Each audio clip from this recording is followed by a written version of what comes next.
What if? What if you had a friend who died without knowing Jesus as their personal savior? What if he or she went to hell?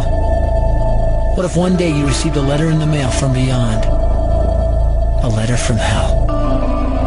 A letter from your friend in the flames of eternal torment. The following is a dramatic presentation. It was written by a fictitious high school student named Josh to a friend named Zach. Although Zach had every opportunity to tell Josh about Jesus, he didn't. They were best friends. They played soccer together, they went to classes together, they partied together, they shared their lives with each other. But there was one thing Zach held back from Josh: his personal relationship with Jesus Christ. The rest of the story is simple and sad. A few too many beers, a tragic drive home, a crash, a death, a funeral, a letter. Here is that letter in its entirety. A letter from hell.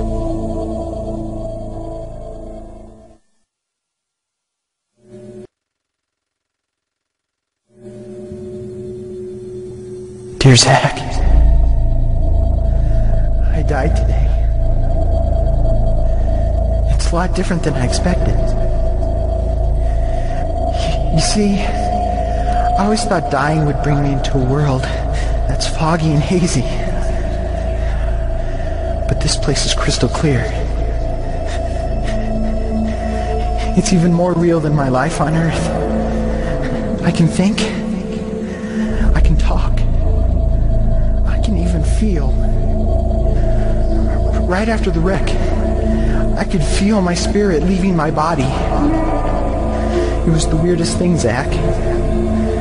I thought I heard you screaming out to me, man. I must have been just imagining things. At first, I was just standing in line, getting registered, I guess. They asked me for my name and began to look in this thing they called the Book of Life. I guess they couldn't find it, though, because this huge angel standing next to me grabbed me by the arm and started dragging me away. I was terrified.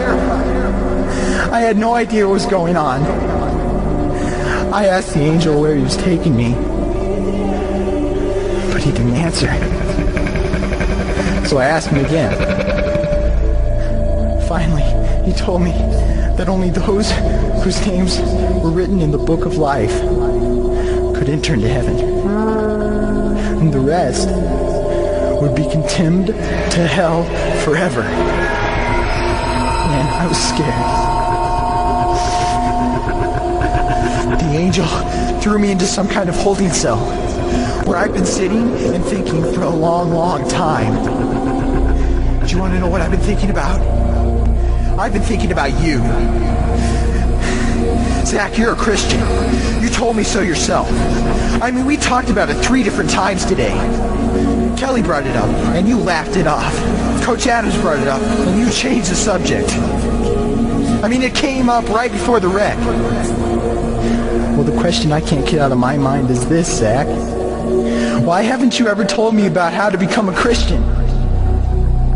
I mean, you say you're my friend, but if you really were, you would have told me about this Jesus and told me how to escape this terrible place that I'm headed for. I can feel my heart pounding in my chest. The angels who have been chosen to cast me into hell are coming down the hallway. I can hear their footsteps. I've heard of this hell, Zach. They call it the lake of fire. I can't stand it, Zach. I'm terrified. The angels are at the door. Oh no. No! They're coming in and they're pointing at me. They're grabbing me and carrying me out of the room. I can already smell the burning sulfur and brimstone. I can see the edge of the cliff where hell burns. This is it. I am without hope. We're coming closer. Closer. Closer. My heart is bursting with fear. They're holding me over the flames. I'm damned forever. This is it. They have thrown me in. Fire. Pain. Hell. Why, Zach? Why didn't you ever tell me about Jesus?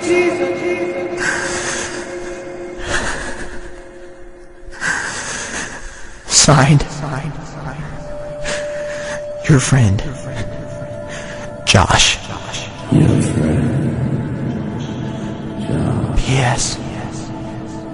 Welcome. Wish you were here. Wish you were here. Wish you were here. Wish you were here. Wish you were here. Wish you were here. Wish you were here. Don't bother me. Don't bother me with souls to save. I have my own agenda.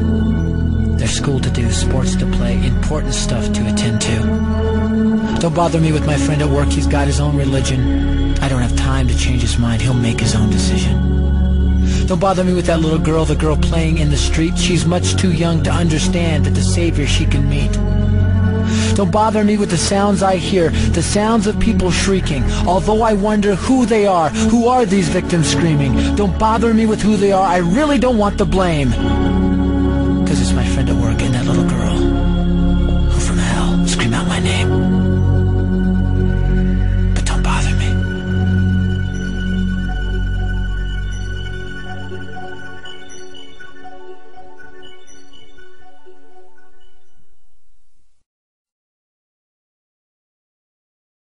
Even in this life, the pain of fire is the greatest of all pains.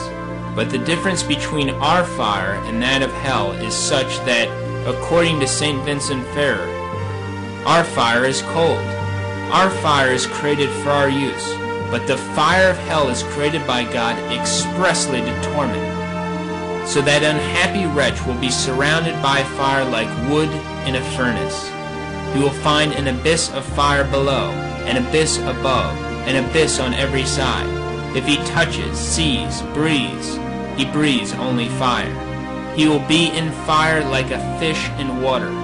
This fire will not only surround the damned, but it will enter into his bowels to torment him. His body will become all fire, so that the bowels within him will burn. His heart will burn in his bosom, his brains in his head, his blood in his veins, even the marrow in his bones. Each reprobate will in himself become a furnace of fire. Some cannot bear to walk on a road burnt up by the sun, nor can they endure a spark that flies from a candle. And yet they fear not that fire which devours. The fire of hell devours the damned.